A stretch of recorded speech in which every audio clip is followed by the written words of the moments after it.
करके आए हैं एडुटेरिया का बीपीएससी प्राथमिक शिक्षक भर्ती का दूसरा प्रैक्टिस सेट। आज हम लोग इस दूसरा प्रैक्टिस सेट के महत्वपूर्ण प्रश्नों को देखेंगे तथा उसके संदर्भ में विभिन्न जानकारियां हासिल करेंगे ताकि इससे रिलेटेड कोई भी प्रश्न आए तो हमसे नहीं छूटे। अब हम लोग शुरू करते हैं क्वेश्चन। इससे पहले अगर आप लोग हमारे चैनल पर नए हैं तो चैनल को सब्सक्राइब तथा इस वीडियो को लाइक और दोस्तों के बीच शेयर करना नहीं भूलेंगे। तो आइए हम लोग शुरू करते हैं। पहला प्रश्न है कि सिंधु सभ्यता में किस स्थल से विशाल स्नानागार के अवशेष मिले हैं? हड़प्पा से मिला है या लोथल से मिला है या मोहनजोदड़ो से मिला है या फिर डी ऑप्शन कालीबंगन से मिला है। तो सिंधु घाटी सभ्यता का जो विशाल स्नानागार मिला है वो कहाँ से मिला है? विशाल स्नानागार जो है या मोहनजोदड़ो से मिला है। अर्थात इस प्रश्न का जो सबसे करेक्ट आंसर होगा वो ऑप्शन नंबर सी होगा। अगला क्वेश्चन है हमारे स्क्रीन पर कि इंडिका नामक ग्रंथ की रचना किसने की थी? इंडिका की रचना करने वाले कालिदास हैं, कौटिल्य हैं, हरिसेन हैं या फिर मेगास्थनीज हैं जी।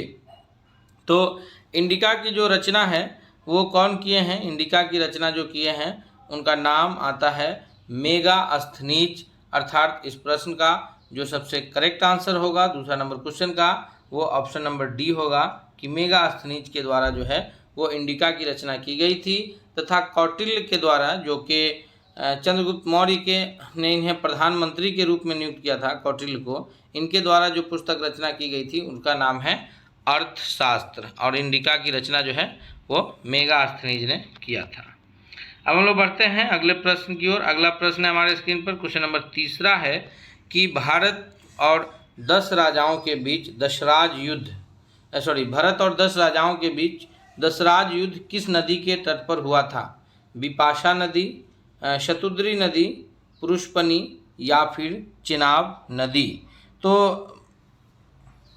जो भरत है, राजा भरत और अन्य 10 राजाओं के बीच जो ये युद्ध हुआ है, दशराज युद्ध हुआ है, तो यह दशराज युद्ध किस नदी के किनारे हुआ है? तो दशराज युद्ध जो है यह पुरुषपनी नदी के किनारे हुआ है, जिसका उल्लेख जो है वो ऋग्वेद के 7वें मंडल में मिलता है। तो अर्थात इस प्रश्न का जो सबसे सही उत्तर होगा वो कौन होगा? वो ऑप्शन नंबर सी सबसे सही उत्तर होगा। विपाशा जो है ये जो ऋग्वेद से जो मिलता है चर्चा, वो विपाशा जो है वो ब्यास नदी को विपाशा तथा सतलज को शतुद्री और चिनाब नदी को जाना जाता है।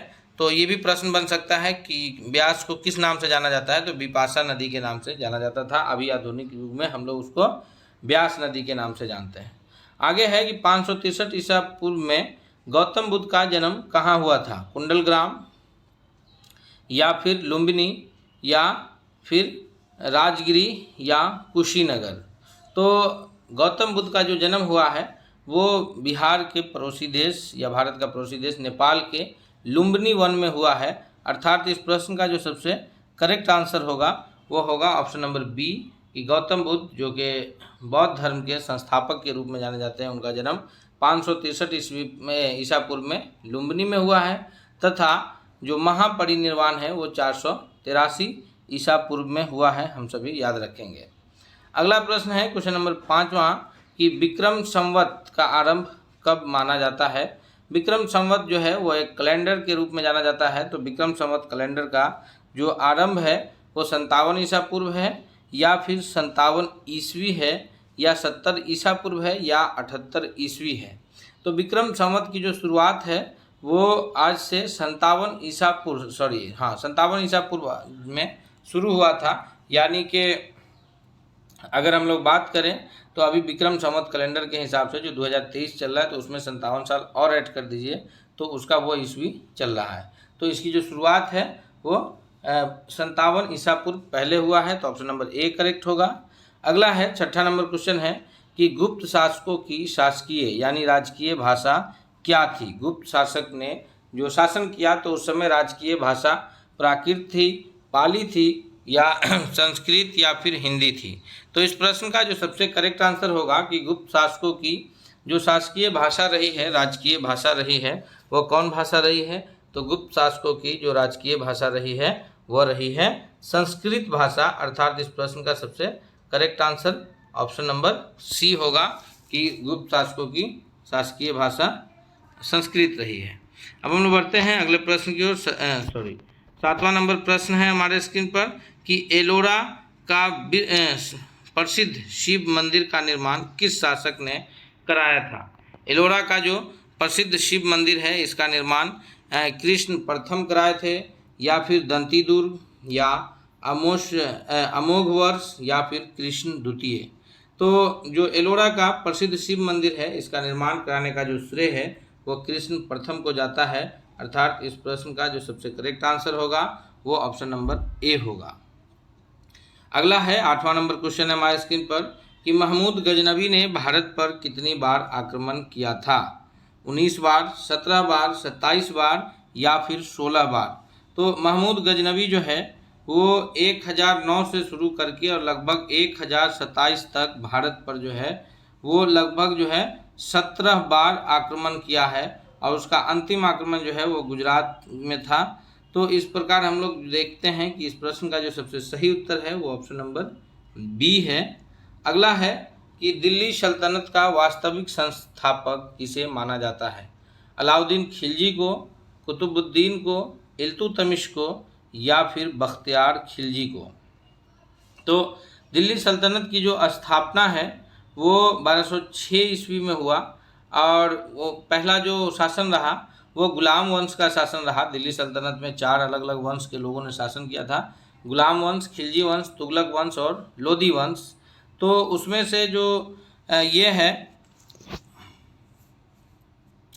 पहला जो शासक हुआ है गुलाम वंश, तो उसका जो वैसे तो पहले शासक के रूप में जाना जाते हैं कुतुबुद्दीन ऐबक, मोहम्मद गोरी का ये गुलाम था, लेकिन जो वास्तविक संस्थापक के रूप में जाना जाता है वो इल्तुतमिश को जाना जाता है, अर्थात इस प्रश्न का जो सबसे करेक्ट आंसर होगा वो ऑप्शन नंबर सी होगा। अब हम लोग बढ़ते हैं अगले प्रश्न की ओर। अगला क्वेश्चन है 10वां नंबर प्रश्न है कि किस राजवंश ने दिल्ली सल्तनत में सबसे कम समय तक शासन किया है। तुगलक वंश, गुलाम वंश, खिलजी वंश, या लोधी वंश। तो ये 4 प्रमुख जो है वंश ने दिल्ली सल्तनत में शासन किया है। सबसे पहले जो शासन किया है वो गुलाम वंश, उसके बाद जो किया है खिलजी वंश, फिर तुगलक वंश, और अंतिम में किया है लोधी वंश। तो सबसे जो कम वर्ष का जो शासनकाल रहा है वो खिलजी वंश का शासनकाल जो है वो सबसे कम वंश का रहा है, अर्थात इस प्रश्न का जो सबसे करेक्ट आंसर होगा वो ऑप्शन नंबर डी होगा कि खिलजी वंश ने सबसे कम समय तक शासन किया है दिल्ली सल्तनत के में। अगले प्रश्न की ओर बढ़ते हैं हम लोग। अगला प्रश्न है 11वां नंबर प्रश्न है कि अकबर के समय संपूर्ण साम्राज्य कितने सूबों में विभक्त था। अकबर जब मुगल बादशाह अकबर था तो उस समय जो है वो संपूर्ण साम्राज्य कितने राज्यों में विभक्त था। 18, 21, 14, 15 या। तो इस प्रश्न का जो सबसे सही उत्तर होगा कि अकबर के समय जो संपूर्ण साम्राज्य था वो 15 राज्यों में विभक्त था, अर्थात इस प्रश्न का सबसे सही उत्तर ऑप्शन नंबर सी होगा। आगे है कि निम्नलिखित में कौन सही सुमेलित नहीं है।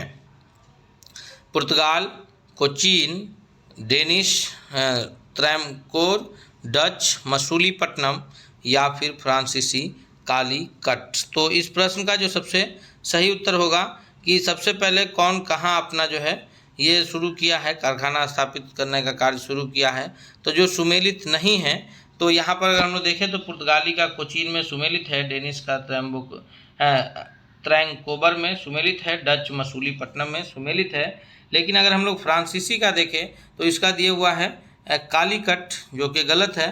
फ्रांसीसी ने जो अपना पहला कारखाना स्थापित किया था वो गुजरात के सूरत में किया था, अर्थात अगर सुमेलित नहीं है तो ऑप्शन नंबर डी सुमेलित नहीं है। अब अगला प्रश्न है हमारे स्क्रीन पर कि भारत आने वाला प्रथम अंग्रेज कौन था। Captain Hawkins, Thomas Roe, John Mildenhall, या फिर टॉमस एडवर्ड। भारत आने वाला प्रथम अंग्रेज कौन था। इस प्रश्न का सबसे सही उत्तर कौन सा होगा। तो भारत आने वाला जो प्रथम अंग्रेज है वो है जॉन मिंडले हॉल, अर्थात इस प्रश्न का जो सबसे करेक्ट आंसर होगा वो ऑप्शन नंबर सी होगा। अब हम लोग बढ़ते हैं अगले प्रश्न की ओर। अगला प्रश्न है हमारे स्क्रीन पर कि किस उत्तरकालीन मुगल शासक को लंपट मूर्ख कहा जाता है। याद रखेंगे हम लोग, लंपट मूर्ख किसे कहा जाता है। लंपट मूर्ख जो है वह मुअज्जम को, फर्रुखसियर को, जहादर शाह को या फिर मोहम्मद शाह को। जो ये औरंगजेब के बाद जितने भी मुग़ल बादशाह गुजरे हैं, जिसको उत्तर मुग़ल बादशाह के रूप में जाना जाता है, तो ये सभी मुग़ल बादशाह जो है इनका कुछ अलग अलग नाम रहा है, इस प्रकार का नाम रहा है जिससे अक्सर प्रश्न भी बनते हैं। तो लंपट मूर्ख जो कहा जाता है वो कहा जाता है जहादर शाह को, अर्थात इस प्रश्न का जो सबसे सही उत्तर होगा वो ऑप्शन नंबर सी होगा कि जहादर शाह को लंपट मूर्ख कहा जाता है। मुअज्जम को शाह बेखबर कहा जाता है, मुअज्जम को शाह बेखबर कहा जाता है, तथा फर्रुखसियर को घृणित कायर कहा जाता है, और मोहम्मद शाह को जो है वो रंगीला बादशाह कहा जाता है, मोहम्मद शाह रंगीला। तो हम लोग याद रखेंगे, मुअज्जम को क्या कहा जाता है, मुअज्जम को कहा जाता है शाह बेखबर, फर्रुखसियर को कहा जाता है घृणित कायर, जहादर शाह को लंपट मूर्ख और मोहम्मद शाह को रंगीला बादशाह कहा जाता है। अब हम लोग बढ़ते हैं 15वां नंबर क्वेश्चन की ओर कि बंगाल का अंतिम नवाब कौन था, मुबारकुद्दौला, नजमुद्दौला, सैफुद्दौला या फिर मीर कासिम। तो बंगाल में जब जो है वारेन हेस्टिंग के द्वारा वहाँ इस प्रकार से जो है युद्ध करके और सत्ता स्थापित करने की कोशिश की गई थी, तो उस वक्त जो बंगाल का अंतिम नवाब के रूप में बना था, तो बंगाल का अंतिम जो नवाब हुआ वो कौन हुआ, इस प्रश्न का जो सबसे सही उत्तर होगा वो है मुबारकुद्दौला, यानी ऑप्शन नंबर ए जो है वो ऑप्शन नंबर ए सबसे करेक्ट आंसर है।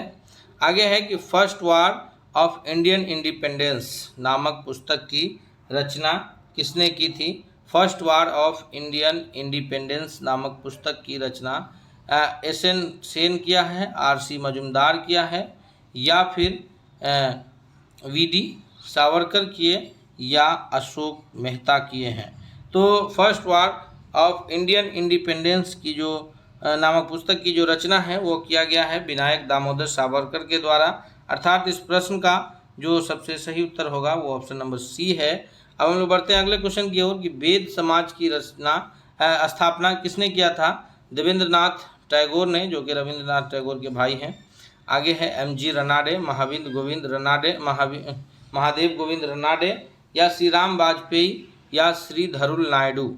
इस प्रश्न का सही उत्तर ये है कि वेद समाज की जो रचना है वो करने का जो श्रेय जाता है मद्रास में श्री धरुल नायडू के द्वारा, अर्थात इस प्रश्न का जो करेक्ट आंसर होगा ऑप्शन नंबर डी होगा।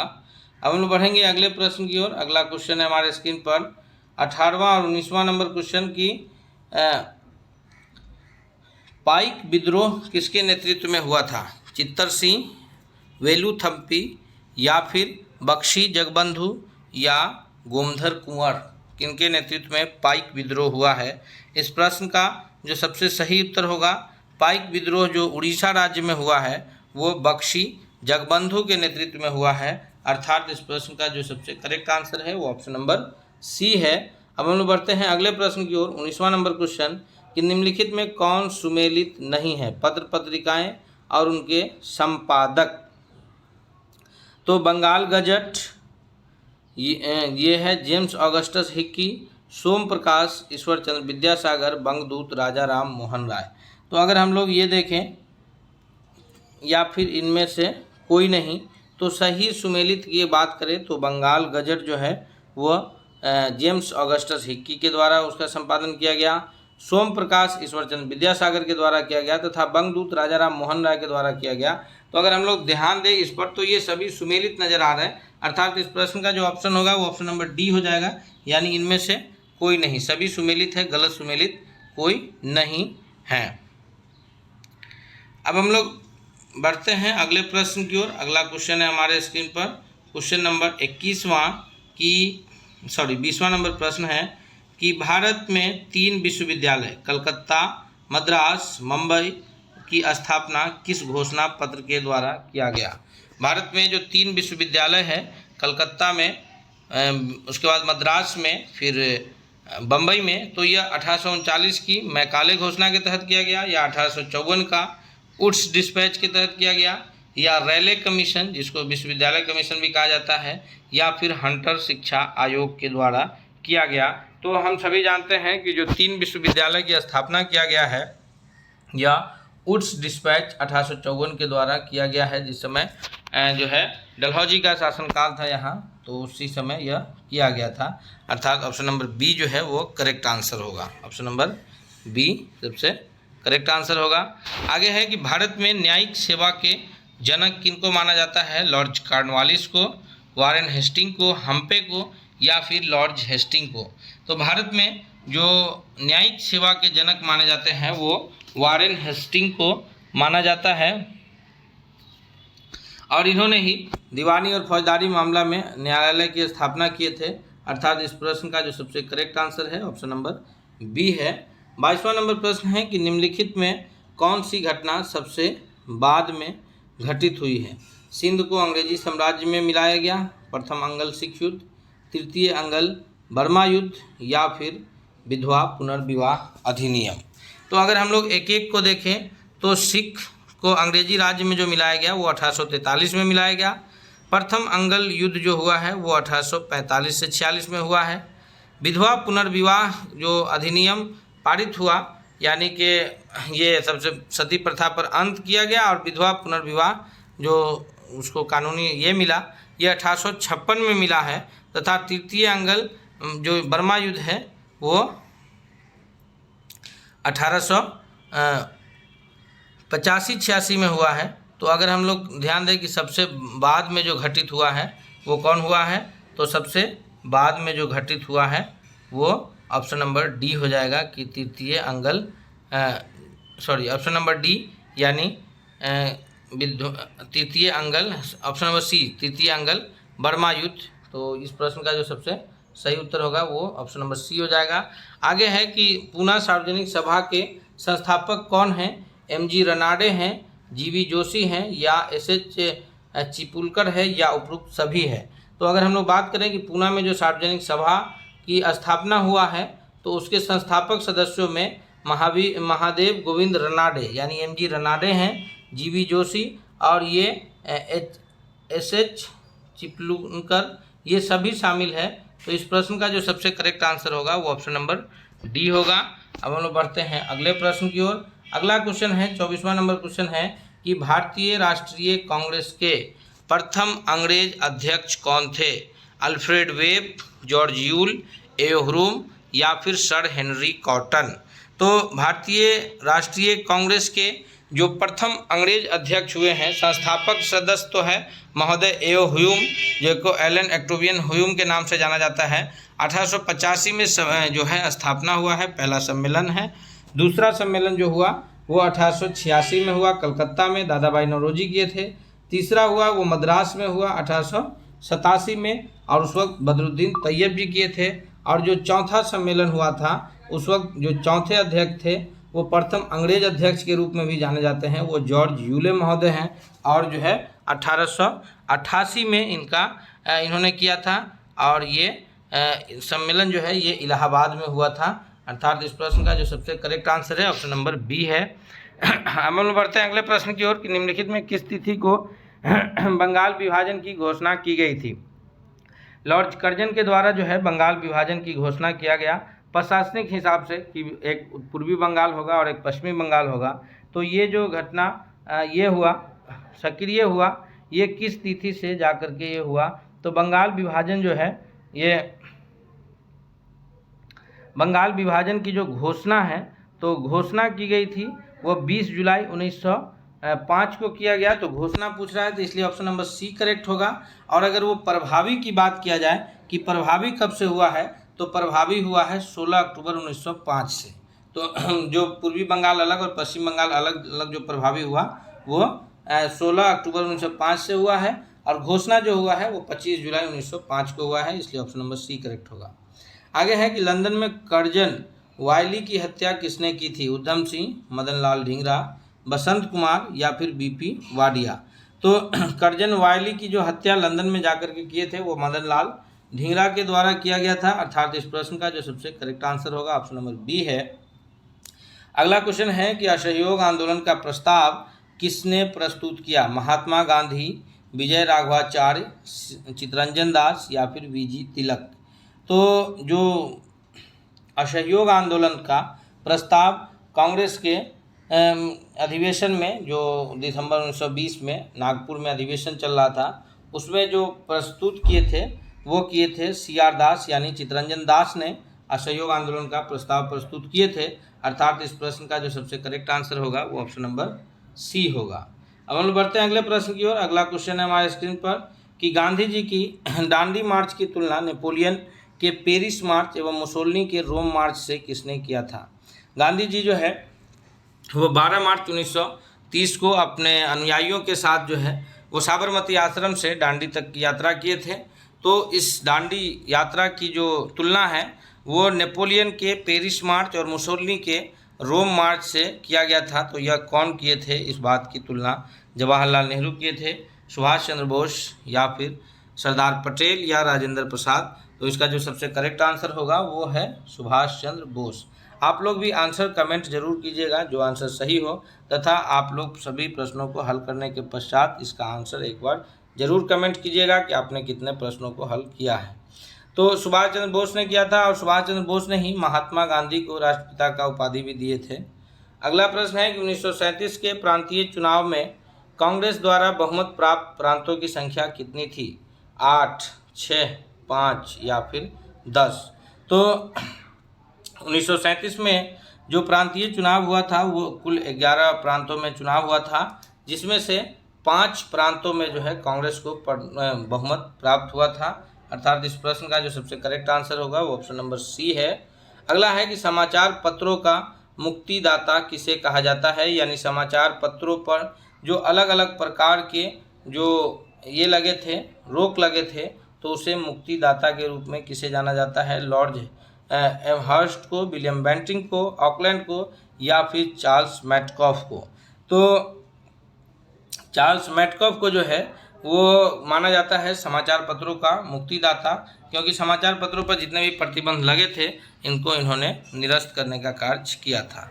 अब हम बढ़ते हैं अगले प्रश्न की ओर। अगला प्रश्न है हमारे स्क्रीन पर कि भारत छोड़ो आंदोलन 1942 के दौरान, भारत छोड़ो आंदोलन 1942 के दौरान किसने भूमिगत रेडियो का शुरुआत किया था, उषा मेहता, राम मनोहर लोहिया या फिर अरुणा आसफ अली या उपयुक्त सभी।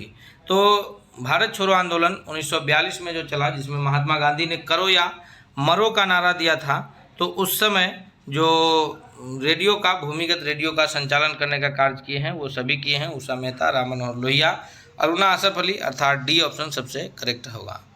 आगे है कि गांधी इरविन समझौता किस वर्ष हुआ। तो गांधी इरविन जो समझौता है, गांधी जी और लॉर्ड इरविन के बीच समझौता हुआ था 5 मार्च 1931 को।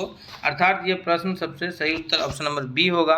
गांधी इरविन समझौता 1931 को हुआ और उसी के पश्चात गांधी जी जो है सविनय अवज्ञा आंदोलन को वापस लेने पर सहमत हुए, तथा गांधी जी दूसरे गोलमेज सम्मेलन में कांग्रेस के एकमात्र प्रतिनिधि, यानी कांग्रेस का एक ही प्रतिनिधि थे गांधी जी के रूप में, गांधी जी लंदन पहुंचे थे। अगला प्रश्न है 33वां नंबर क्वेश्चन कि निम्नलिखित में से किस ग्रह के दिन का मान एवं अक्ष का दूरी का झुकाव पृथ्वी के समान है। जी, निम्नलिखित में से किस ग्रह के दिन का मान एवं अक्ष का झुकाव पृथ्वी के समान है, मंगल, शुक्र और बृहस्पति या फिर शनि। तो इस प्रश्न का जो सबसे करेक्ट आंसर होगा वह है मंगल ग्रह। मंगल ग्रह का जो है ये सबसे इसका सही उत्तर होगा ए। अगले प्रश्न की ओर बढ़ते हैं कि उष्णकटिबंधीय मरुस्थलीय क्षेत्र में उगने वाले वनस्पति को किस नाम से जाना जाता है। उष्णकटिबंध जो है वो 23.5 डिग्री उत्तर अक्षांश से लेकर के 23.5 डिग्री दक्षिण अक्षांश, यानी कर्क रेखा और मकर रेखा के बीच का जो क्षेत्रफल है उसको उष्णकटिबंध के नाम से जाना जाता है। तो उष्णकटिबंध का जो मरुस्थलीय क्षेत्र है उसमें किस प्रकार की वनस्पति मिलती है। 34वां नंबर प्रश्न है हमारे स्क्रीन पर कि ट्रोपोफाइट, जेरोफाइट या फिर हेलोफाइट या थियोफाइट। तो उष्णकटिबंध में जो मिलता है मरुस्थलीय क्षेत्र में वह जेरोफाइट मिलता है, अर्थात ऑप्शन नंबर बी जो है वो सबसे करेक्ट आंसर होगा। अगला है कि वर्मी कल्चर किससे संबंधित है। वर्मी कल्चर का जो संबंध है केचुआ पालन से, मत्स्य पालन से, रेशम कीट से या इनमें से कोई नहीं। तो वर्मी कल्चर का जो संबंध है वह है केचुआ पालन से, अर्थात इस प्रश्न का जो सबसे करेक्ट आंसर होगा ऑप्शन नंबर ए होगा। उसका अगला प्रश्न है कि 36वां नंबर क्वेश्चन है टिहरी बांध परियोजना किस नदी पर है? जी, अलकनंदा एवं भागीरथी एवं भिलंगना एवं अलकनंदा और अलकनंदा एवं पिंडार नदी पर। तो ये जो प्रश्न है टिहरी बांध का जो संबंध है वो भागीरथी एवं भिलंगना नदी पर है, अर्थात इस प्रश्न का जो सबसे करेक्ट आंसर होगा भागीरथी जो है ये गंगा की एक ये नदी है, क्योंकि अलकनंदा और भागीरथी दो गंगा की प्रमुख जो अलग अलग धाराएं हैं वो मिल करके उत्तराखंड में एक साथ गंगा के रूप में आगे बढ़ती है। तो उसी में भागीरथी और भिलंगना पर जो है टिहरी बांध परियोजना उत्तराखंड में स्थित है, अर्थात इस प्रश्न का जो सबसे करेक्ट आंसर होगा वो ऑप्शन नंबर बी होगा। अगला है 37वां नंबर प्रश्न है कि भारत का न्यूनतम जनसंख्या वाला राज्य कौन सा है? गोवा, अरुणाचल प्रदेश, सिक्किम, नागालैंड। तो भारत का हम सभी जानते हैं कि जो सबसे कम जनसंख्या वाला राज्य है वो सिक्किम है, अर्थात इस प्रश्न का जो सबसे करेक्ट आंसर होगा ऑप्शन नंबर सी है। अगला है कि उपरोक्त में से कौन सुमेलित नहीं है? जी, वन अनुसंधान संस्थान देहरादून में, शुष्क वन अनुसंधान संस्थान जोधपुर में तथा हिमालय वन अनुसंधान संस्थान शिमला में। तो अगर देखा जाए तो ये सभी के सभी सुमेलित है, अर्थात इसमें बिना वक्त गंवाए हम लोग ऑप्शन नंबर डी को टिक करते हुए आगे बढ़ेंगे। अब हम लोग चलते हैं अगले प्रश्न की ओर। अगला क्वेश्चन है कि 1939 में घरेलू हिंसा में महिला संरक्षण अधिनियम निम्नलिखित में से किस वर्ष पारित किया गया? 2005, 7, 9 या फिर 12। तो घरेलू हिंसा महिला संरक्षण अधिनियम जो पारित किया गया है वह 2005 में भारतीय संसद के द्वारा किया गया है और 2006 से प्रभावी हुआ है, अर्थात इस प्रश्न का जो करेक्ट आंसर होगा वो ऑप्शन नंबर ए होगा। 40वां नंबर प्रश्न है कि विश्व में पहले नैनो यूरिया संयंत्र किस राज्य में स्थापित किया गया है? हरियाणा, गुजरात, उत्तर प्रदेश या फिर मध्य प्रदेश। जी, तो इस प्रश्न का जो सबसे करेक्ट आंसर होगा यह प्रधानमंत्री मोदी जी के द्वारा 2022 में विश्व का पहला नैनो यूरिया संयंत्र लगाया गया गुजरात राज्य में, अर्थात इस प्रश्न का जो सबसे सही उत्तर होगा वो ऑप्शन नंबर बी है। अगला है कि BBC India sports women's of the year 2022 का पुरस्कार किसको मिला था? निकहत जरीन, PV सिंधु या फिर मीराबाई चानू को। तो इसका जो सबसे करेक्ट आंसर होगा कि जो ये है यह जो अवार्ड मिला है BBC India sport women for the year 2022 का यह मीराबाई चानू को मिला है और यह अवार्ड उनको लगातार दूसरी बार प्राप्त हुआ है। ओलंपिक में इन्होंने सिल्वर मेडल हासिल किया था, टोक्यो ओलंपिक में। अब हम लोग बढ़ेंगे अगले प्रश्न की ओर। अगला क्वेश्चन है हमारे पास स्क्रीन पर 42वां नंबर प्रश्न है कि राष्ट्रपति द्रौपदी मुर्मू द्वारा 7वें अंतर्राष्ट्रीय धम्म सम्मेलन का उद्घाटन कहाँ किया गया है? जयपुर में, भोपाल में, वाराणसी में या फिर दिल्ली में। तो यह जो उद्घाटन किया गया है यह उद्घाटन भोपाल में किया गया है, अर्थात इस प्रश्न का जो सबसे करेक्ट आंसर होगा वो ऑप्शन नंबर बी जो है वो सबसे करेक्ट आंसर होगा। अगला है कि हाल ही में भारत के किस राज्य या केंद्र शासित प्रदेश में लिथियम के भंडार मिले हैं? लिथियम का भंडार जो है राजस्थान, जम्मू कश्मीर, हिमाचल प्रदेश या फिर लद्दाख में मिला है। तो लिथियम के जो भंडार मिले हैं वो जम्मू कश्मीर में मिले हैं। भारतीय जो भूवैज्ञानिक सर्वेक्षण में है उन्होंने इसका जो पता लगाया है वो जम्मू कश्मीर में लगाया है, अर्थात ऑप्शन नंबर बी करेक्ट है। बजट 2023-24 में केंद्र सरकार ने कितने रुपये के खर्च का लक्ष्य रखा है? तो बजट जो 2023-24 है उसमें केंद्र सरकार ने जो रुपया खर्च करने का लक्ष्य रखा है वो रखा है 45.03 लाख करोड़, अर्थात इस प्रश्न का जो सबसे करेक्ट आंसर होगा ऑप्शन नंबर ए होगा। अगला है कि सुमेलित करना है, हाल ही में जो राज्यपाल की नियुक्ति हुआ है उनमें से कौन सही सुमेलित है? ध्यान से हम लोग देखेंगे। फागू चौहान जो कि इससे पूर्व बिहार के राज्यपाल थे, अभी बिहार के जो वर्तमान राज्यपाल हैं वो हैं राजेंद्र विश्वनाथ आर्लेकर, इससे पहले फागू चौहान थे।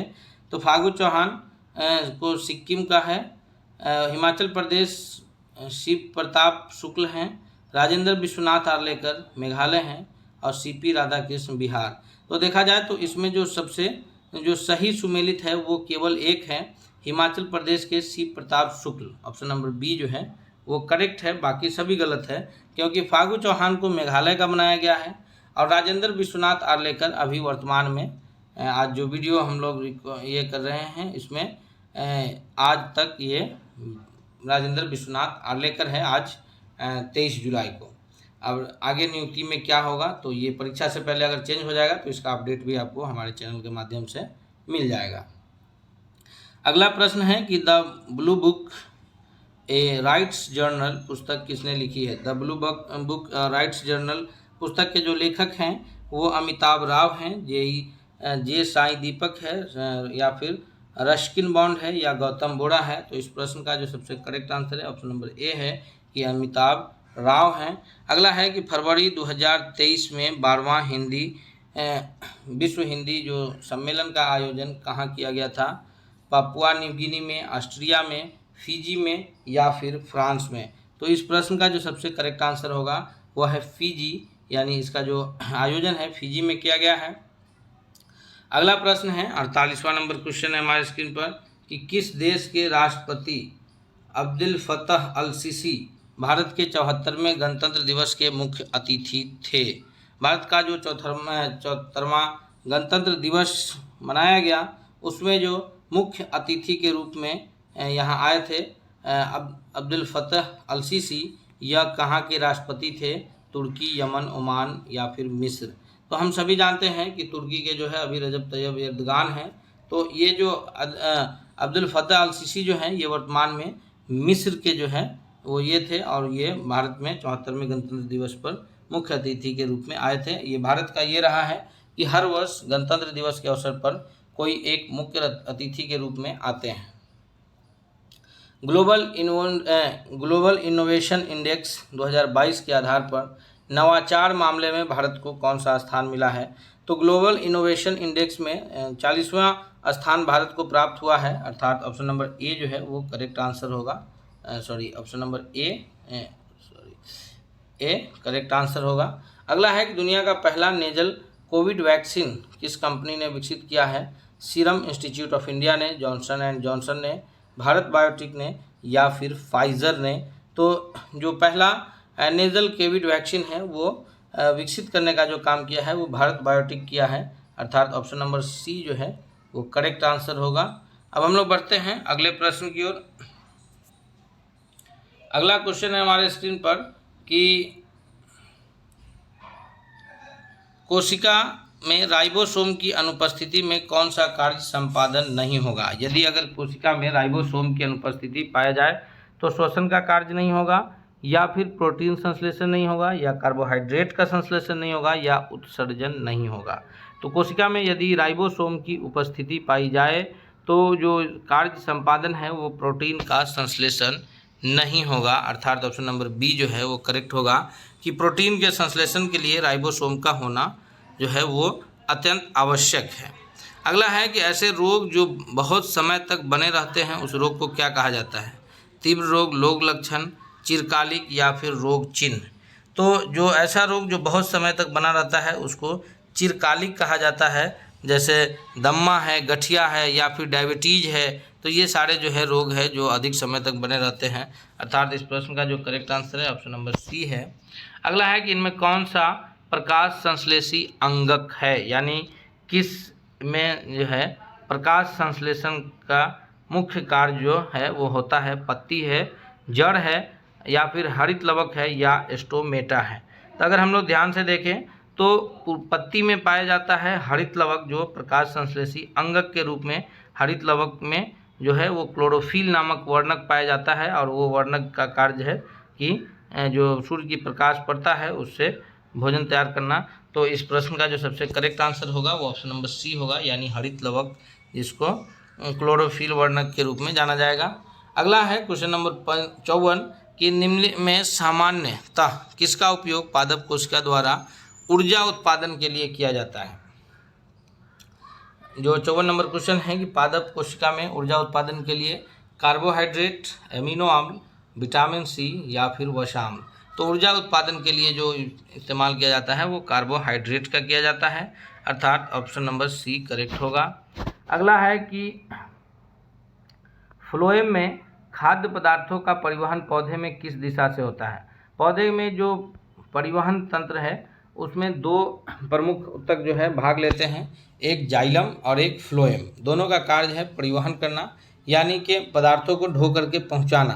तो फ्लोएम खाद्य पदार्थ का संचालन कैसे करता है? केवल नीचे की ओर, ऊपर की ओर, ऊपर से नीचे दोनों ओर, या इनमें से कोई नहीं? तो फ्लोएम का जो कार्य है वो ऊपर और नीचे दोनों ओर है, अर्थात ऑप्शन नंबर सी जो है वो करेक्ट आंसर होगा।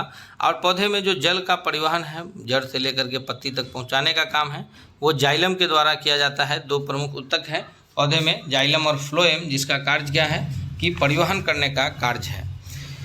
अगला प्रश्न है 56वां नंबर प्रश्न है कि पादप अपशिष्ट संचित रहते हैं। पादप के जो अपशिष्ट है वो कहाँ संचित रहते हैं? पत्तियों में, कोशिका रिक्तिकाओं में, छाल में, या फिर उपयुक्त में से सभी। तो हम अगर देखें तो पादप के जो ये हैं अपशिष्ट हैं, यानी अलग जो ऐसे पदार्थ हैं जिसका इस्तेमाल पादप के द्वारा नहीं किया जा सकता है, वो पत्ती में भी संचित रहते हैं, छाल में भी रहते हैं और कोशिका रिक्तिकाओं में भी रहते हैं। अर्थात इस प्रश्न का जो करेक्ट आंसर होगा वो ऑप्शन नंबर डी है। अगला है कि बीज रहित पौधे के उत्पादन में सहायक होते हैं, यानी ऐसा पौधा जिसमें बीज नहीं हो तो उसमें क्या सहायक होते हैं? साइटोकाइनिन, ऑक्सिन, जिब्रेलिन्स, या फिर ऑक्सिन और जिब्रेलिन्स दोनों। तो बीज रहित पौधे के उत्पादन में जो सहायक होते हैं वो ऑप्शन नंबर डी करेक्ट होगा, यानी ऑक्सिन और जिब्रेलिन्स दोनों होते हैं। 58वां नंबर प्रश्न है कि निम्नलिखित में से किस दर्पण द्वारा किसी वस्तु का वास्तविक प्रतिबिंब मिल सकता है? तो वास्तविक प्रतिबिंब जो मिलता है समतल, अवतल, उत्तल या सभी। तो हम सभी जानते हैं कि समतल और उत्तल ये दो दर्पण हैं, इनके द्वारा सदैव आभासी प्रतिबिंब बनता है। तो वास्तविक प्रतिबिंब जो मिलेगा वो अवतल दर्पण के द्वारा मिलेगा, अर्थात ऑप्शन नंबर बी जो है वो करेक्ट आंसर होगा। अगला प्रश्न है हमारे स्क्रीन पर 59वां नंबर प्रश्न है कि सामान्य नेत्र की जो अधिकतम कितनी दूरी तक की वस्तु को साफ देख सकता है? तो सामान्य नेत्र की जो अधिकतम दूरी है वो कोई लिमिट नहीं है, यानी कि सामान्य नेत्र जो है वो अनंत पर भी स्थित वस्तु को साफ साफ देख सकता है। तो ऑप्शन नंबर डी जो है वो करेक्ट आंसर होगा। लेकिन अगर न्यूनतम दूरी की बात किया जाएगा कि सामान्य नेत्र की, यानी एक आदमी का जो आँख है, नॉर्मल व्यक्ति का जो बीमार नहीं है, तो वो न्यूनतम कितने दूर तक का वस्तु देख सकता है? तो वो 25 सेंटीमीटर की दूरी होगी, यानी ऑप्शन बी होगा न्यूनतम के लिए, और अधिकतम की कोई अंत नहीं है। 60वां नंबर प्रश्न है कि विद्युत धारा उत्पन्न करने की युक्ति को क्या कहते हैं? यानी किससे विद्युत धारा उत्पन्न किया जाता है? जनित्र से, गैल्वेनोमीटर से, एमीटर से, या फिर मीटर से। तो एमीटर से विद्युत धारा मापा जाता है। जो विद्युत धारा उत्पन्न करने की जो युक्ति है वह है जनित्र, यानी जनरेटर। तो अर्थात इस प्रश्न का जो करेक्ट आंसर है वो ए है। अगला है कि विस्थापन की दर को क्या कहते हैं? तो विस्थापन की दर को वेग और वेग की दर को त्वरण। तो हम लोग इसमें कंफ्यूज नहीं होंगे। विस्थापन की दर को वेग कहते हैं। विस्थापन क्या है कि दो बिंदु के बीच का सबसे न्यूनतम दूरी है वो विस्थापन कहलाता है। यानी आप घर से चले और जैसे अगर हम लोग किसी खेत में जाते हैं, उसके चारों किनारे से होकर के चलते हैं, तो एक किनारा से दूसरे पर गए, दूसरा से तीसरा पर गए। तो तीसरा किनारा जाने के लिए हम क्या करें कि एक किनारा से सीधा बीचे बीच खेत के आड़े तिरछे तीसरा किनारा पे अगर हम लोग पहुंच जाते हैं, यानी इस प्रकार से अगर हम लोग चल रहे हैं, तो यहाँ से ए है, बी है, और अगर सी है, सी और डी। तो अगर हम लोग को ए से सी आना है तो बी और सी होके ना आए, सीधा ए से सी आ जाए, तो ये विस्थापन है। तो विस्थापन जो है वो दो बिंदु के बीच निकटतम दूरी को कहते हैं। तो ये ऑप्शन नंबर सी करेक्ट होगा, यानी वेग जो है विस्थापन में परिवर्तन की दर वेग और वेग में परिवर्तन की दर त्वरण कहलाएगा। सॉरी, अब हम लोग चलते हैं अगले प्रश्न की ओर। अगला प्रश्न है हमारे स्क्रीन पर कि दो कणों के बीच गुरुत्वाकर्षण बल की दूरी, दो कणों के बीच की गुरुत्वाकर्षण बल की दूरी उनके बीच की दूरी के क्या होगा? तो दो कणों के बीच की जो गुरुत्वाकर्षण बल की दूरी होती है उसके वर्ग के व्युत्क्रमानुपाती होता है, यानी उल्टा होता है। अर्थात इस प्रश्न का वर्ग के व्युत्क्रमानुपाती होना, अर्थात इस प्रश्न का जो करेक्ट आंसर है ऑप्शन नंबर बी है। आगे कह रहा है कि निम्नलिखित में से लवण का उदाहरण HCl हाइड्रोक्लोरिक अम्ल है, NaCl जो कि सोडियम क्लोराइड है, NOH है सोडियम हाइड्रोक्साइड है, और KOH पोटेशियम हाइड्रोक्साइड। तो देखा जाए तो ए जो है वो क्या है, वो अम्ल है, सी और डी जो है वो भस्म है, लेकिन बी जो है वो लवण है NaCl, इसलिए जो आंसर सही होगा वो बी होगा। अगला है कि Mg+2 में इलेक्ट्रॉन की संख्या कितनी होती है? Mg+2 में जो इलेक्ट्रॉन की संख्या होगी, 64वां नंबर प्रश्न है। मैग्नीशियम +2 का मतलब ये है कि मैग्नीशियम जिसकी परमाणु संख्या 12 है उसमें 12 इलेक्ट्रॉन भी होता, लेकिन +2 का मतलब ये है कि मैग्नीशियम ने अपने 12वीं कक्षा में उपस्थित 2 इलेक्ट्रॉन को डोनेट कर दिया है। अर्थात इस प्रश्न का जो करेक्ट आंसर होगा वो ऑप्शन नंबर ए होगा, यानी 10। आगे है कि द्विबंधन करने वाले रासायनिक बंधन में बंधे परमाणु के मध्य कितने इलेक्ट्रॉन का साझा होता है। तो जब द्विबंधन किया जाता है तो वहाँ पर एक ही प्रकार के दो जो है ये परमाणु आपस में द्विबंधन करते हैं, तो एक का 2 इलेक्ट्रॉन होगा और एक का भी 2 इलेक्ट्रॉन होगा। तो बंधन में कुल मिलाकर के कितना इलेक्ट्रॉन साझा करेगा, तो बंधन में कुल मिलाकर के 4 इलेक्ट्रॉन साझा करेगा। अगला है कि 66वां नंबर प्रश्न है, द्रवीभूत पेट्रोलियम गैस जो LPG है, लिक्विफाइड पेट्रोलियम गैस, जिस पर हम लोग अपना भोजन बनाते हैं घरों में, तो इसका मुख्य अवयव कौन है। द्रवीभूत पेट्रोलियम गैस का ब्यूटेन, प्रोपेन और एथेन। तो मुख्य अवयव जो है ये सभी हैं, अवयव पूछा जा रहा है, सॉरी, तो अवयव सभी हैं, ब्यूटेन भी है, प्रोपेन भी है और ये भी है। और अगर मुख्य अवयव की बात होगी तो वो ब्यूटेन होगा। अवयव पूछा जा रहा है इसलिए सभी हो जाएगा, और अगर मुख्य अवयव पूछा जाए कि मेन अवयव कौन है तो वह ब्यूटेन होगा, क्योंकि अधिक मात्रा जो है वो ब्यूटेन की होती है। अब हम लोग बढ़ते हैं अगले प्रश्न की ओर। 67वां नंबर प्रश्न है कि एक सहसंयोजी यौगिक का नाम बताइए जिसका उपयोग हम दैनिक जीवन में करते हैं। तो सहसंयोजी यौगिक जिसका उपयोग हम लोग दैनिक जीवन में रोज करते हैं, हर वक्त करते हैं, जिसके बिना जीवन संभव ही नहीं है, जल ही जीवन है। अर्थात जो इस प्रश्न का सबसे करेक्ट आंसर होगा तो वह होगा ऑप्शन नंबर ए, H2O, जो कि एक सहसंयोजी यौगिक है जिसका उपयोग हम लोग हर दिन हर पल करते रहते हैं। तो H2O जल। अगला है कि एल्डिहाइड श्रेणी में के जो यौगिक में निम्नलिखित में से कौन सा क्रियाशील समूह उपस्थित रहता है। तो एल्डिहाइड समूह का जो क्रियाशीलता की जो श्रेणी है वो एल्डिहाइड में वो रहता है CHO समूह। अर्थात इस प्रश्न का जो करेक्ट आंसर होगा ऑप्शन नंबर सी है। 69वां नंबर प्रश्न है कि हमारे संविधान में नीति निर्देशक सिद्धांत जो लिया गया है यह कानूनी न्याय पर द्वारा परिवर्तनीय है या फिर अर्ध परिवर्तनीय है या आंशिक रूप से अपरिवर्तनीय है या अदालतों द्वारा अपरिवर्तनीय है, क्या है। तो अगर हम लोग ध्यान दें कि जो नीति निर्देशक तत्व है भारतीय संविधान के भाग 4 में जिसका उल्लेख किया गया है, आयरलैंड से जिसे लिया गया है, तो यह नीति निर्देशक जो है यह 36 से 51वें अनुच्छेद में इसका जिक्र है। यह ऑप्शन नंबर डी यानी अदालतों द्वारा अपरिवर्तनीय है, यानी ऑप्शन नंबर डी करेक्ट होगा। अगला है 70 है कि किस संविधान संशोधन के तहत राष्ट्रपति के निर्वाचन मंडल में केंद्र शासित प्रदेश दिल्ली तथा पुडुचेरी के निर्वाचित सदस्यों को भी शामिल किया गया। तो यह शामिल किया गया था 70वां संविधान संशोधन के द्वारा, कि इससे पहले जो ये था दिल्ली और पुडुचेरी के निर्वाचित सदस्यों को जो है 70वां संविधान संशोधन के द्वारा राष्ट्रपति के निर्वाचन में वोट देने का ये प्राप्त हुआ था। अब हम लोग बढ़ेंगे अगला प्रश्न की ओर। अगला प्रश्न है हमारे स्क्रीन पर कि भारत की जो सरकार के मंत्रिमंडल प्रणाली में सबसे महत्वपूर्ण विशेषता है। सरकार की मंत्रिमंडल प्रणाली का सबसे महत्वपूर्ण विशेषता क्या है। व्यक्तिगत उत्तरदायित्व है या फिर सामूहिक उत्तरदायित्व है या किसी का भी उत्तरदायित्व नहीं है या गैर उत्तरदायित्व है। तो सरकार के मंत्रिमंडल प्रणाली की जो विशेषता है वो सामूहिक उत्तरदायित्व है। अगला है कि केंद्रीय सरकार का उच्चतम सिविल अधिकारी कौन होता है। महान्यायवादी, मंत्रिमंडल सचिव, गृह सचिव या प्रधानमंत्री का मुख्य सचिव।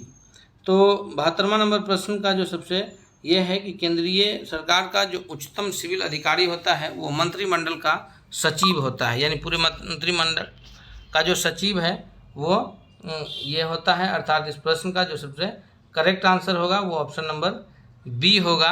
अब हम लोग बढ़ेंगे अगले प्रश्न की ओर। अगला प्रश्न जो हमारे स्क्रीन पर है कि कौन सा स्थानीय सरकार का मामला नहीं है। सार्वजनिक स्वास्थ्य, स्वच्छता, कानून एवं व्यवस्था और फिर लोक उपयोगी सेवाएं। तो इस प्रश्न पर अगर हम लोग विचार करें तो जो स्थानीय सरकार का मामला नहीं है वो कौन सा नहीं है, तो वो लॉ एंड ऑर्डर्स का जो मामला है वो स्थानीय सरकार का नहीं है। अर्थात इस प्रकार की जो ये है वो ऑप्शन नंबर सी होगा। बाकी सार्वजनिक स्वास्थ्य, स्वच्छता, लोक उपयोगी सेवाएं ये स्थानीय सरकार यानी पंचायत स्तर की सरकार का ये उत्तरदायित्व ये सभी है। अगला है कि विधायकों तथा संसदों द्वारा ली जाने वाली शपथ या प्रतिज्ञा का प्रारूप किस अनुसूची में वर्णित है। तो विधायकों और जो संसदों को शपथ ली जाने वाली प्रतिज्ञा का जो प्रारूप है वो संविधान के 3री अनुसूची में जो है वो वर्णित किया गया है। संविधान में कुल अभी 12 अनुसूचियाँ शामिल है। मुख्य संविधान में जो मेन संविधान था हमारा उसमें 8 अनुसूचियाँ थी, अभी जो है वो 12 अनुसूची हैं। अगला है 75वां नंबर प्रश्न है कि राष्ट्रीय स्मारकों, स्थानों तथा वस्तुओं का संरक्षण किस अनुच्छेद में वर्णित है। तो राष्ट्रीय स्मारक, स्थान तथा वस्तु का जो संरक्षण है वो किसमें है, वह है अनुच्छेद 49 में, अर्थात ऑप्शन नंबर सी करेक्ट होगा। अगला है कि भारतीय संविधान के किस अनुच्छेद में अनुसूचित जाति, अनुसूचित जनजाति के लिए आरक्षण का प्रावधान किया गया है। तो अनुसूचित जाति और जनजाति, SC और ST के समुदाय के लोगों के लिए जो आरक्षण का प्रावधान किया गया है वो अनुच्छेद 335 में किया गया है, अर्थात इस प्रश्न का जो सबसे करेक्ट आंसर होगा वो ऑप्शन नंबर सी होगा। अब हम बढ़ते हैं अगले प्रश्न की ओर। अगला प्रश्न है कि आर्थिक आयोजन का अनिवार्य अभिलक्षण है। आर्थिक आयोजन का जो अनिवार्य अभिलक्षण है मिश्रित अर्थव्यवस्था, द्विविधि अर्थव्यवस्था, सामाजिक अर्थव्यवस्था या फिर पूंजीवादी अर्थव्यवस्था। तो जो आर्थिक आयोजन का ये है वह सामाजिक अर्थव्यवस्था होगा, समाजवादी अर्थव्यवस्था, अर्थात इस प्रश्न का जो करेक्ट आंसर होगा वो ऑप्शन नंबर सी है। अगला है कि निम्नलिखित में से किस भारतीय अर्थव्यवस्था में तृतीय क्षेत्रक के अंतर्गत आता है। कपड़ा उद्योग, वस्तुओं का परिवहन, डेयरी और चीनी उद्योग। तो तृतीय व्यवस्था के अंतर्गत जो आता है वो वस्तुओं का परिवहन आता है, अर्थात ऑप्शन नंबर बी करेक्ट होगा। 79वां नंबर प्रश्न है हमारे स्क्रीन पर कि बिहार आर्थिक सर्वेक्षण 2023 के अनुसार वर्तमान राज्य में शहरीकरण का स्तर क्या है। तो बिहार में जो अभी वर्तमान में शहरीकरण का स्तर है वो मात्र 16.2% है। इससे पहले यह 15.3% था। अब हम लोग बढ़ते हैं अगले प्रश्न की ओर। अगला प्रश्न है हमारे स्क्रीन पर कि केंद्रीय बजट 2023-24 में निर्धारित विकास की 7 प्राथमिकताएं जिसे सप्तऋषि नाम दिया गया उसमें शामिल है सक्षमता के सामने लाना, हरित विकास, वित्तीय क्षेत्र, इनमें से सभी। तो ये जो सारे ऑप्शन इसमें से सही हैं, यानी ऑप्शन नंबर डी इसका करेक्ट आंसर होगा। अब हम लोग बढ़ते हैं अगले प्रश्न की ओर कि बिहार में निम्न हिस्सों में से कौन सा हिस्सा भूतात्विक दृष्टि से अपेक्षाकृत पुराना है। रोहतास पठार, उत्तर पश्चिम की पहाड़ियाँ, खड़गपुर पहाड़ी या फिर उत्तर गंगा का मैदान। तो इस प्रश्न का जो सबसे करेक्ट आंसर होगा कि जो भूतात्विक दृष्टि से अपेक्षाकृत पुराना है वह है खड़गपुर पहाड़ियाँ, यानी ऑप्शन नंबर सी करेक्ट होगा। 82वां नंबर प्रश्न है कि निम्नलिखित भारतीय द्वीपों में से कौन सा द्वीप भारत एवं श्रीलंका के मध्य स्थित है। एलिफेंटा द्वीप, निकोबार या फिर रामेश्वरम या सालसेट। तो जो द्वीप भारत और श्रीलंका के बीच है वो रामेश्वरम है, अर्थात option number C correct answer होगा। अब हम लोग बढ़ते हैं अगले प्रश्न की ओर। भारत की सबसे लंबी नदी कौन है। ब्रह्मपुत्र, गंगा, गोदावरी या फिर सिंधु। तो भारत की जो सबसे लंबी नदी भारत में प्रवाहित है वो है गंगा नदी, अर्थात बिना देर किए हुए हम लोग ऑप्शन नंबर बी पर टिक करते हुए आगे बढ़ेंगे। अगला प्रश्न है कि रेगूर मिट्टी किसे कहा जाता है। लाल मिट्टी, जलोढ़ मिट्टी, काली मिट्टी या फिर लैटेराइट मिट्टी। तो रेगूर जो है ये काली मिट्टी को रेगूर मिट्टी कहा जाता है। इस प्रश्न का जो करेक्ट आंसर होगा ऑप्शन नंबर सी होगा। काली मिट्टी का जो प्रमुख क्षेत्र है वो है महाराष्ट्र, मध्य प्रदेश का कुछ हिस्सा, गुजरात का हिस्सा, और वहाँ कपास की खेती की वजह से इसको काली कपासी मिट्टी भी कहा जाता है। तो इस प्रश्न का जो सबसे सही उत्तर होगा रेगूर मिट्टी किसका नाम है, काली मिट्टी का, और खेती किस चीज़ की होती है तो कपास की। अगला है कि एक निश्चित आकृति में व्यवस्थित ताराओं का समूह क्या कहलाता है। निश्चित आकृति में व्यवस्थाओं जो तारा का समूह है उसको नक्षत्र कहते हैं, और एक नक्षत्र जो होता है वो 14 दिन का होता है, और लगभग एक वर्ष में 29 नक्षत्र होते हैं। और एक नक्षत्र को पार करने में पृथ्वी परिक्रमा के दौरान एक नक्षत्र को पार करने में 14 दिन का समय लगता है, और इसी नक्षत्र के हिसाब से जो ये लोग होते हैं भविष्यवाणी करने वाले लोग उसी के हिसाब से करते हैं। अगला है कि विश्व पृथ्वी दिवस कब मनाया जाता है। 22 अप्रैल, 22 मार्च, 7 अप्रैल, 7 मार्च। तो विश्व पृथ्वी दिवस जो मनाया जाता है वो 22 अप्रैल को मनाया जाता है। विश्व जल दिवस 22 मार्च को मनाया जाता है, और बिहार पृथ्वी दिवस जो है, जो अक्सर प्रश्न बनने की चांस है, वो 9 अगस्त को मनाया जाता है। तो हमारे बातों पर भी आप ध्यान दीजिएगा। अगले प्रश्न की ओर बढ़ते हैं। 87वां नंबर प्रश्न है कि यदि दो स्थानों के स्थित में 90 डिग्री देशांतर का अंतर हो तब दोनों स्थानों के बीच समय का अंतर क्या होगा? तो 1 डिग्री पर कितना मिनट होता है? 1 डिग्री पर 4 मिनट का अंतर है, तो 90 डिग्री पर 9 चौका 36 यानी 360 मिनट का अंतर होगा। तो 360 मिनट 1 घंटा 60 मिनट का, तो 360 मिनट यानी 6 घंटा। अर्थात इस प्रश्न का जो सबसे सही उत्तर होगा वो ऑप्शन नंबर बी होगा कि 6 घंटा का अंतर होगा। 1 डिग्री पार करने में 4 मिनट लगता है, तो 90 डिग्री पार करने में 360 मिनट, और 1 घंटा 60 मिनट का होता है, इसलिए 360 घंटा में 6 घंटा। तो इस प्रश्न का जो सही उत्तर होगा वो ऑप्शन बी होगा। अगला प्रश्न की ओर बढ़ते हैं हम लोग। 88वां नंबर प्रश्न है कि निम्नलिखित समुद्री धाराओं में से कौन सी हिंद महासागर की धारा नहीं है? तो ये अगुलहास धारा, मोजम्बिक धारा, दक्षिण हिंद महासागरीय धारा या फिर बेंगुएला धारा। तो हिंद महासागर की जो धारा नहीं है वो बेंगुएला धारा नहीं है, अर्थात ऑप्शन नंबर डी करेक्ट होगा।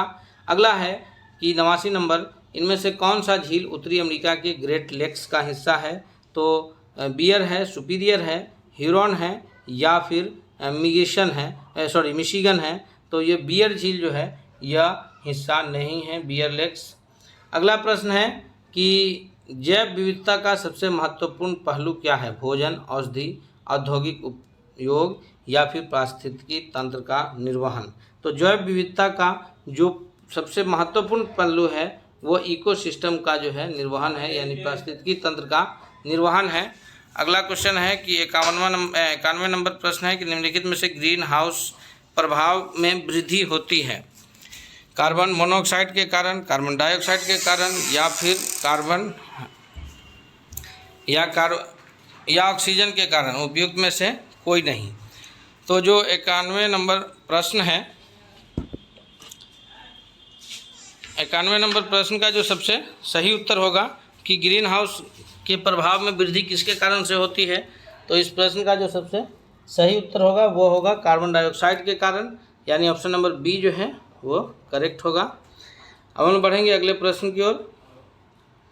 कार्बन क्रेडिट दृष्टिकोण से इनमें से किससे शुरू किया गया? क्योटो प्रोटोकॉल, पृथ्वी शिखर सम्मेलन या फिर मॉन्ट्रियल प्रोटोकॉल या G8 शिखर सम्मेलन।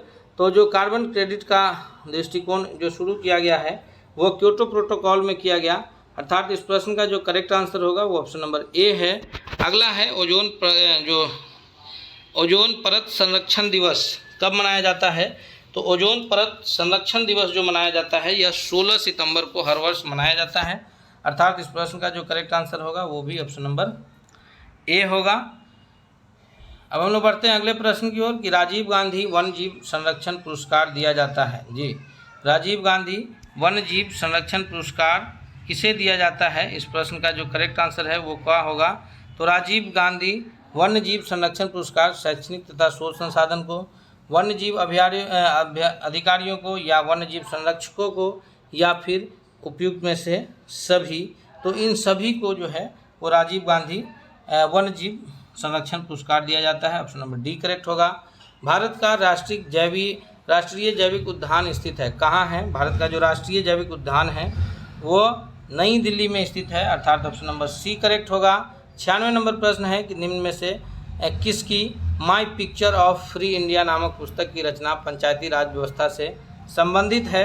तो इस प्रश्न का जो सबसे करेक्ट आंसर होगा कि my picture of free India वो जो है वो महात्मा गांधी की पुस्तक है, अर्थात इस प्रश्न का जो करेक्ट आंसर है ऑप्शन नंबर बी है। बिहार में विधानसभा की कुल सीट कितनी है?